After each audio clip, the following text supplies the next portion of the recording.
welcome to another ClimateTech podcast, interviews with the people trying to save us from ourselves. In this episode, I spoke with Robbie Lockie, the co-founder of Plant-Based News and, more recently, the Freedom Food Alliance. This new organization's goal is to counter the massive amount of disinformation that Big Ag is flooding media with and replace it with stories and facts about our food system. I reached Robbie in London. I'm Ryan Grant Little. Thanks for being here. Robbie, welcome to the podcast. Thanks so much for having me. What a pleasure to be here and meet you. And excited to get to dive in.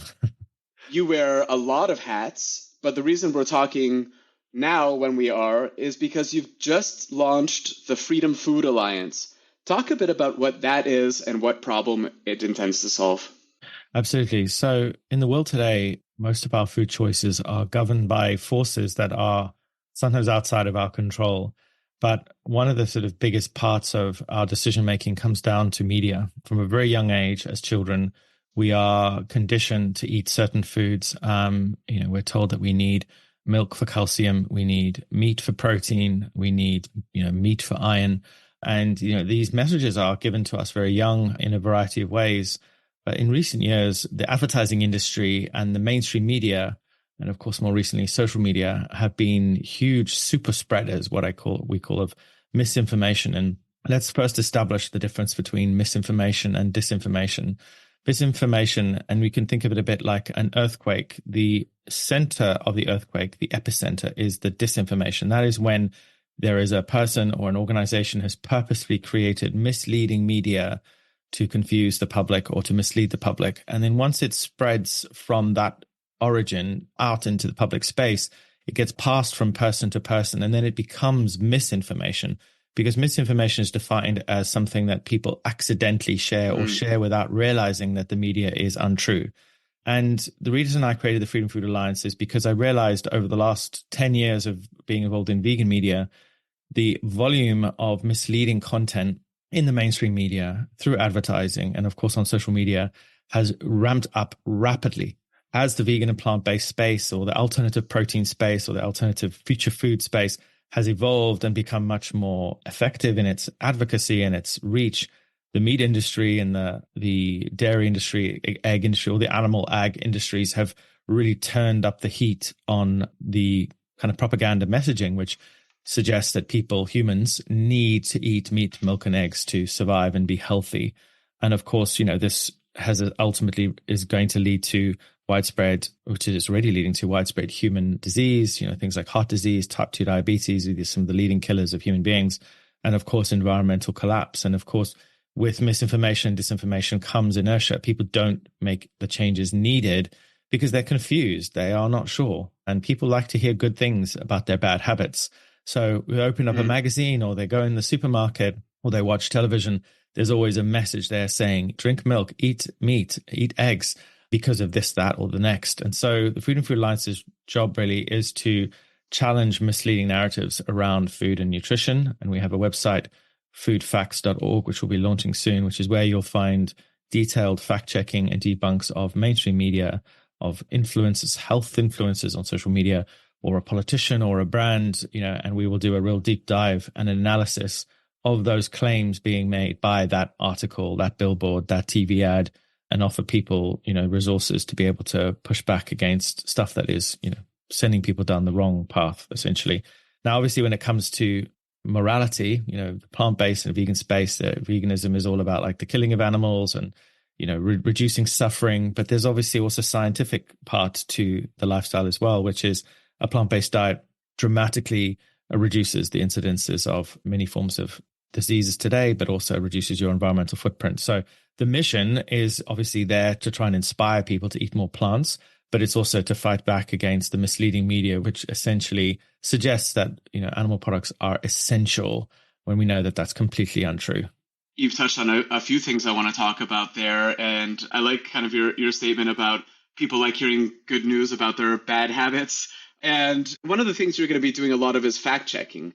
And it strikes me that more and more, I'm wondering if people care about the facts, right? How much does the disinformation, how open are people to this in a lot of cases? And I just wonder if social media, I think social media algorithms and other kinds of echo chambers are really driving this, where people maybe today versus, I don't know, choose a decade previous, are less concerned about what the truth is. Well, they say we're living in a post-truth world, don't they? With all this AI and fake news everywhere. I think the main thing to remember is people don't like being lied to. And if we can convince people that they are being lied to, that they are being misled purposefully, I think we will get the attention of people. Our mission is to help people understand that the information they're being given is misleading, and there's corporate interest involved. People already don't trust corporations, or for the most part, for many reasons. So I think most people are open to this idea that they might be being misled, but we have to remember that we can't just throw facts and figures at people. We can't just show them statistics and then suddenly they will just start listening. I think the power of storytelling is vital in this platform. And I want to be able to tell stories of real people in the food system who are making incredibly positive changes in shifting the food system to something that's much more sustainable. Take the Transformation Project by Mercy for Animals in the United States. They are helping farmers migrate from farming chickens or pigs into farming hemp and mushrooms, and making huge amounts more in revenue because obviously it's a much more sustainable model. They're converting their huge giant sheds and warehouses into places where you can grow huge amounts of edible mushrooms and hemp products. It can be done, but I think people need to feel a sense of inspiration. But then there's also entertainment as well. We want to make people laugh. We want to disarm people a little bit, because as soon as you start to tell people what to do and you start to be evangelical and you start to shame people, or you start to overload people with too many directives, I think then people shut down and they just stick with what they know. But we're obviously up against a multi-billion-dollar industry, which has a lot of money to put into advocating for the products and the food types that they produce. So McDonald's, for example, their yearly budget for advertising and marketing alone is $400 million for 1 year. So, we are up against an industry which wants to maintain a status quo, which is very profitable. So it's a tricky one. There's no simple answer to how to convince the consumer. I guess that's the power of advertising. How do we combine amazing science communication with great digital marketing or advertising, and then behavioral science, put those three things together to create a movement which tries to enlighten the public as to the fact that their food choices can have a real impact on their personal health and planetary health as well. It's interesting because it feels also like there's a false opposition that's being set up between the plant-based world and farmers. And whereas in fact, and just thinking of your example, which I'm familiar with, of some of these chicken farms being turned into mushroom farms, those chicken farms have changed a lot over the past decades, to the point now where it's basically tenant farmers, where the chickens are owned by some large multinational, and they're just kind of responsible for tending to them from point A to point B, and then getting crushed more and more on margins. Chicken farmers in the US for sure do not live, as good a life as they did in decades previous. And this has been one of the ways with hemp and with mushrooms and other forms of kind of non-animal farming to shake away from, these large corporations that have found the way incrementally to kind of own these farms, if not in name, but at least in practice. Yeah. My sense also, so, I wanted to ask you if you think that food disinformation is getting worse. And I think, in talking about the mission of Freedom Food Alliance, you basically said, yes, that is the case. And one of the stats that sticks out to me is that the number of agri-food lobbyists at last year's COP was 3 times higher than the year before. Yeah. And if I look at kind of the techniques they're using, the lobbyists are using, and of course, not everyone can see that lobbyists are at play, but people like us who are closer to the industry are, looking a little bit kind of under the hood and trying to dissect this stuff. But it feels to me like it's a lot. I'm old enough to have been around to see kind of tobacco lobbyists at work. And then, if we're all living through oil lobbyists at work, it feels like it's the same playbook. Am I hallucinating, or is that the case? No, it's the same playbook. There's a few kind of words that we use to describe the process: deny, delay, derail, deflect, distract. And that's ultimately what the tobacco industry did. They went through a way of denying the truth. Then they go on to derailing the progress by creating media and, industry funded studies which confuse the public. and then also sort of delay and postponing and putting off decision making to make changes to move towards, alternative proteins, which are better for the planet, better for people. Of course, leave animals out of the food system. It's more efficient. And, distraction and deflection is just like a core part of what they do. It's a bit like filibustering in parliament or in the governmental bodies where they just delay everything so that any decision making that needs to be done is just held back and held back and held back.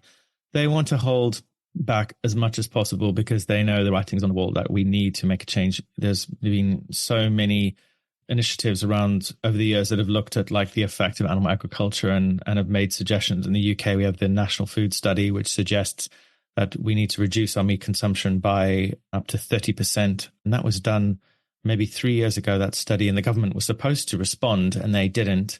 They've almost completely ignored the study. And in fact, our prime minister has said he's not going to tell anyone to stop eating meat, that we are, some of the best meat in Europe. And they like to sort of sing the praises of the animal ag lobby because obviously, these lobbyists and these industries are incredibly powerful. They hold a lot of kind of sway with the public because people have this romantic view of farming, don't they? There's this idea of rolling hills and cows grazing freely, but 90+% of meat consumed in the UK and the US is factory farmed now. And so, yeah, they make a lot of money and ultimately they will try everything to derail and distract from the future foods that are coming their way. Are there any specific or particularly egregious examples that come to mind that you've seen recently? One of the ones that always sticks in my mind is a recent one with Aubrey Plaza. She's an actress, the Wood Milk campaign by Milk Pep. They have $100 million a year budget.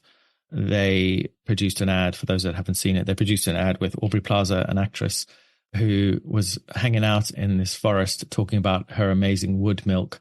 But it's a pastiche. It's a comedy skit and a way to poke fun at plant-based milk, suggesting that they are, in quotes, not natural. And that's a tactic that the meat industry and the dairy industry uses a lot. They like to point the finger at plant-based alternatives and suggest that they are not natural because of their ingredients. One of the ingredients of plant-based burgers, methyl cellulose, is often thrown around as if it's something terrible people shouldn't eat, but it is, it's a form of synthetic plant cellulose, which is a great binder for many vegan meat alternatives. But the meat industry has produced ads in the Clean Food Facts campaign suggesting that methyl cellulose is a chemical laxative. And they created an ad that was played at the Super Bowl, which is another great example of terrible disinformation. At the Super Bowl, this ad, which used children in a school doing a spelling bee, and they were asking the kids to spell the word methyl cellulose and some other chemical sounding words from plant-based products. And what they do is it's a distraction technique. It's like, don't look at us. Don't look at what the effects big beef is having on the planet. Let's not talk about antimicrobial resistance. Let's not talk about pathogens. Let's not talk about, all the chemicals and the cruelty and the damage done to the environment. But let's talk about the 12 ingredients in a plant-based burger and methyl cellulose, which sounds really scary. And let's try and put the public off these products so that they feel fear when they go to the supermarket. When a person reaches out for a Beyond Burger, maybe they saw that ad and they think, wow, I saw that ad about Beyond Burgers and they contain 20 different ingredients. I don't even know what any of these are. I don't even know what's in this burger. I don't trust it. But I'm going to go over there and grab a beef burger because the ingredients are clearly just beef, which is completely untrue. Beef burger has all kinds of things in it, which you don't necessarily want to be consuming because of the way industrialized farming is today. So there's many different, there's so many. The Got Milk campaign is also bigger, longer lasting, been around for almost 20 years, where they use celebrities to endorse the consumption of milk. And what they're doing there is using the power of, the power of celebrity, really, the power of reputation. When the irony is a lot of the celebrities now don't even drink milk. They are all, like the Serena Williams, the tennis player, they're all supporting plant-based milks now. But or Jonathan Taylor Thomas, who was vegetarian, maybe even vegan by that point as well. So bizarre. It's all just power and money and using the power of advertising. It's very effective, unfortunately. Yeah, it felt like such a misstep for Aubrey Plaza also. I mean, this is the actress who had her breakout in Parks and Recreation and is kind of very beloved of millennials and Gen Z and very much from kind of like an oat milk drinking crowd. And she caught a lot of flack for it. It just felt really kind of off-brand for her and just a kind of a bizarre thing to do. And people who listen to the podcast will be sick of me using this example, but I always say it's like, I used to always say, if you're so against same-sex marriage or the sanctity of marriage, why not go after a divorce? if people are so concerned about, the confusion that comes from this kind of labeling for plant-based products like oat milk, where have you been on peanut butter for the last century, right? Why are you not chasing after them? But I mean, it goes to show that, there's no logic to this. It's just very disingenuous. From kind of counter wins and, kind of on the flip side of this, I mean, you mentioned one example of, the stories there. I think they're still quite niche, the stories of the chicken farmers becoming hemp farmers and mushroom farmers. But what else? Like, what are some of the kind of positive things that you're seeing maybe in storytelling or in advertising?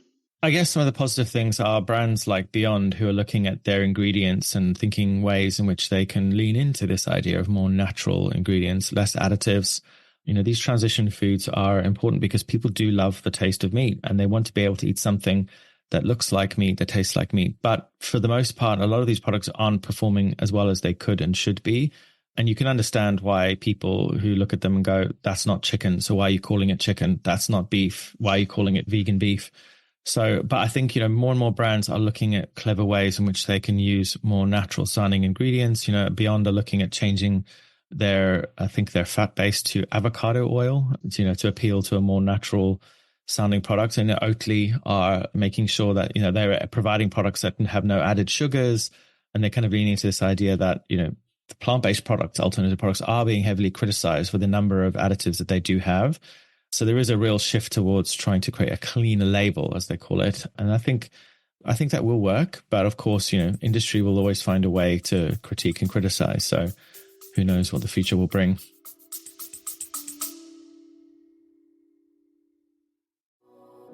I work with a lot of companies who plan to open up shop in or expand across Europe. My one big piece of advice: don't fall into the trap of setting up a new entity right away. Instead, talk to my friends at Paracar, who can help you get up and running without all the costs, not to mention the legal and HR hassle. When I was hiring in different EU countries, I wanted my team to focus on their work, not on the country's bureaucracy. After interviewing a half dozen international expansion firms, I chose Paracar because they were by far the most knowledgeable and they're great people. Whether you're a large multinational looking to expand abroad, a small business looking for the right talent, or a contractor, they'll sort it out. Book a free, no-obligation consultation right now at paracar.eu/climate. That's PARAKAR.eu/climate.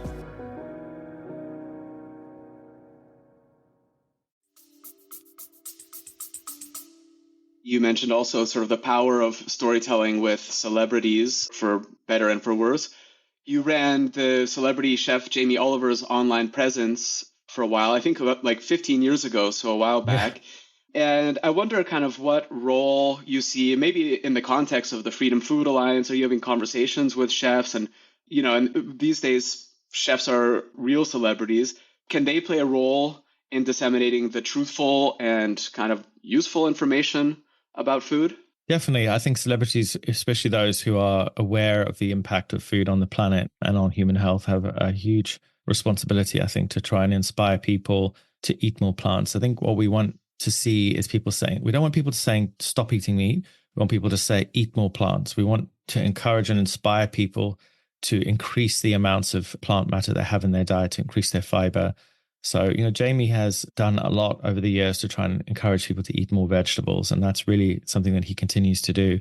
I think he's done a whole book on veggie cooking recently. It's not quite vegan, but it's certainly something that he's aware of from a carbon and a emissions perspective. And I think a lot of chefs are keen to try and experiment with plant-based foods because, you can have a lot more fun with them. There are so many different types of fruits and vegetables and nuts and seeds and legumes and roots. I think there's 22,000 different types of edible plants that humans can eat. So when people say, oh, you're plant-based, what do you eat? And I'm like, well, everything that you eat, just except animals. I want to ask you a bit about some of the other organizations that you're involved in, because you're what should I say, pioneer in the space. If you've been involved in the plant-based industry since 2016, it's not Tofurkey, but you've been around for a very long time in this space. And you're the co-founder of Plant-Based News, which is something that I read very regularly. And you're also involved with something called the Plant-Based Treaty. Can you talk a bit about these two organizations? Sure. So Plant-Based News was a a fun kind of side project I worked on with my friend Klaus. It started as a YouTube channel, and then Klaus and I met like a year later, and it became a media company. It's the world's largest vegan media platform or plant-based platform in the world, with almost 3.5 million followers and almost 90 million impressions a month on the platform. So we achieved that in, I think, 7 years of being in business. It is a for-profit platform, so it's run as a limited company, but it's a mission-led company. And its role really is to track and chart the growth of the plant-based and vegan culture, really. So through celebrity news to nutritional science to everything that's happening in the space. So it's a news source for people interested in the lifestyle.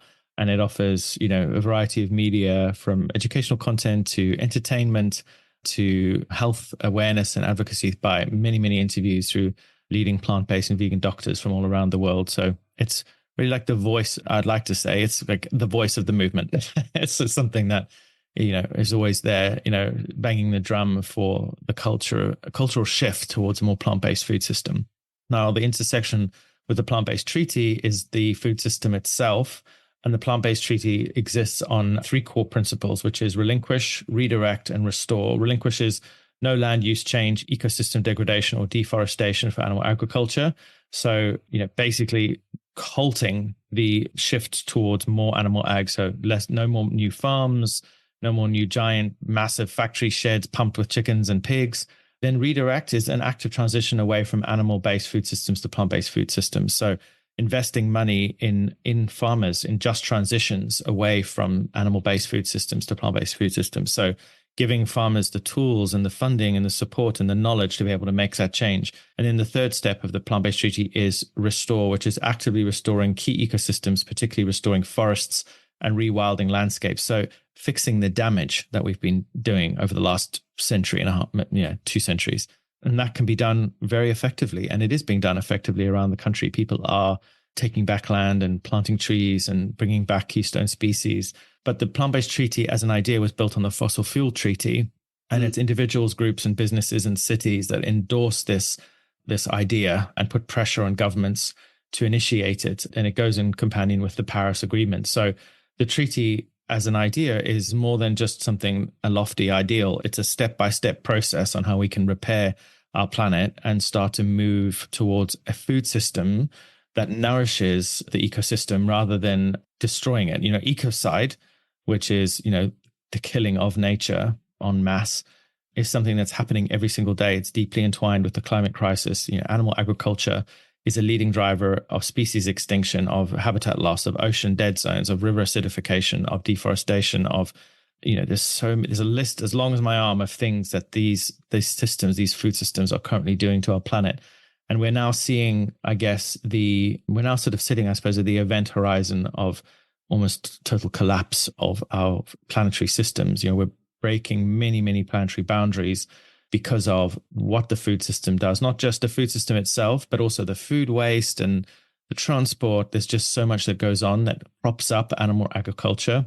And in many ways, it's a deck of cards that we have built that we believe, is the answer to our food needs, but it is actually incredibly inefficient. For every 100 calories you give a cow, I think you get like 10 calories back in food nutrition. So it's just not effective. So plant-based treaty is all about trying to create a vision of a world where we can live in harmony with nature, but at the same time, we need to give back. We need to restore and nourish and repair what we've done.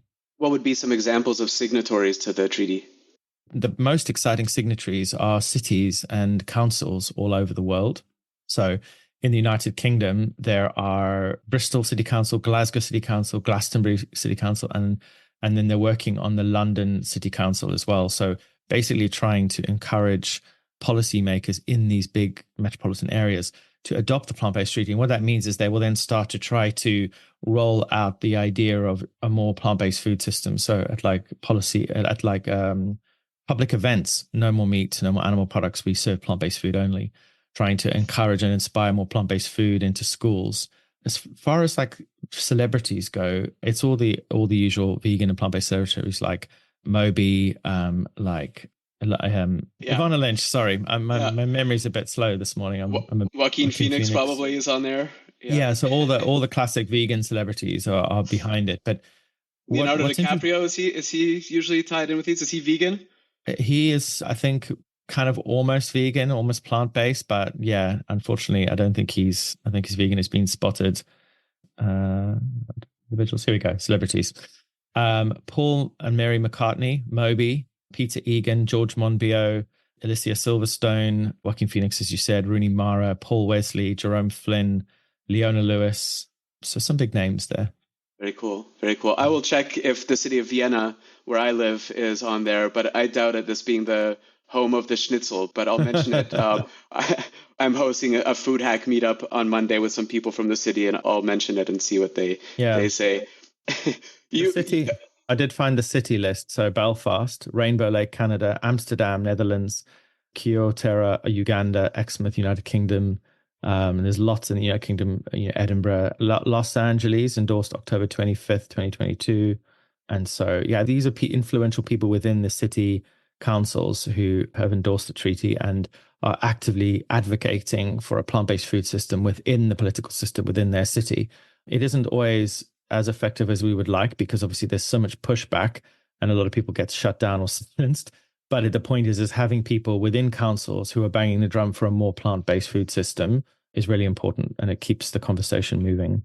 As part of Plant-Based News, you had your own podcast series for, I think, 5 years and something like 100 episodes. You've sort of put that on ice now to make some space for the Alliance. But as a relatively new podcaster, I wondered if you had some tips for me, and also if you could mention kind of one of the episodes you did that stood out. Sure. I mean, some tips. I would say podcasting is something that is really dependent on the topic and the niche. But I think for this type of stuff, it's about diving into subjects and helping people understand the connections between all the different living systems on Earth, but also our personal impact as well. I also love learning more about people and their personal interests as well. I would always start with like what brought us together, but then I would then dive into other adjacent subjects, whether it might be human rights or social justice. Some of the most interesting episodes I loved were probably the celebrity ones, the ones that are, the most well-known people like Paul Wesley, Alicia Silverstone, Jessie J, who's a singer-songwriter in the UK. I was pleasantly surprised at how passionate and well-informed and just aware they were about the movement and the importance of, eating a more plant-based diet, but also the effect and the cruelty towards animals that goes on in the food system. Paul was super passionate. Paul Wesley, he was in the Vampire Diaries. He was very uptight about what was going on in the world. And it was so nice to see his passion and his kind of commitment really to the movement. He supports Mercy for Animals. And when he goes on set, he's always advocating, for veganism, and he's always making sure that wherever he travels and, whenever he goes to on location, there's always enough plant-based food for the crew. And he's always talking to people about it and not afraid or ashamed of it. A lot of celebrities in the world today who are vegan don't talk about it publicly because they're worried about their public persona and the perception public have of them. So it's really nice to speak to people who are very well known, but also really passionate and proud to talk about their lifestyle publicly. Oh, Billie Eilish. That's also a very famous vegan and who's out on stage talking about this as well. Yeah. I'll link those podcast episodes in the show notes for listeners who want to listen to those as well. Given that the Alliance is just launching now, what kind of support do you need? If listeners are interested in getting involved and lending a hand, what's the best thing they can do to help you in your vision? I'm going to be really blunt and honest and say fundraising and the money side of things is my weakness. I am an ideas person. I'm all about the big vision and the platform and the creativity and the content and the community, but fundraising and building a sustainable model that can create an organization that has some real teeth behind it. The website's going to be amazing. I'm excited about our social media, but I think building a resilient platform that can help us, be stable and secure over the years to come, because we're going to come under attack once we get our footing in place and we become effective and, the various opponents in the conversation start to notice us. I'm sure we're going to get a few legal letters here and there potentially. So yeah, maybe a few things. So fundraising and finances support, donorship, things like that. Legal support, protecting the interests of the organization. And then there's obviously volunteering as well, volunteering for fact checking, volunteering for writing opinion pieces and thought leadership content on the food system itself. Because we have two websites, the Freedom Food Alliance, which is the advocacy and policy and a platform that's aimed at journalists and politicians and policymakers and CEOs of food companies. And then the foodfacts.org, which will be aimed at the consumer. On there, we're going to have the fact checks and the debunks, but we also want educational content about food and the food system as well. So if you're interested in writing and publishing on the site, we'll be very happy to have you. And the best place to reach you online is LinkedIn? You can reach me on LinkedIn, or you can send an email to contact@freedomfoodalliance.org.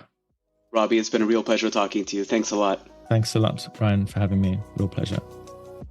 Thanks for listening to another ClimateTech podcast. It would mean a lot if you would subscribe, rate, and share this podcast. Get in touch anytime with tips and guest recommendations at hello@climatetechpod.com. Find me, Ryan Grant Little, on LinkedIn. I'll be back with another episode next week. Bye for now.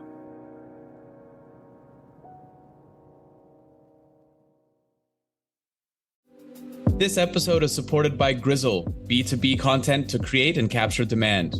I first met Grizzle's founder, Tom Watley, 5 years ago at a conference in Dublin. I was so impressed that I signed a deal with him to do all my software company's content that same evening at the pub. Remember that, Tom? Kinda. And they're still doing it 2 years after we sold the company because the new owners love Grizzle as much as I do. If you sell B2B, book 30 minutes in Tom's calendar at grizzle.io/climate. That's GRIZZLE.io/climate.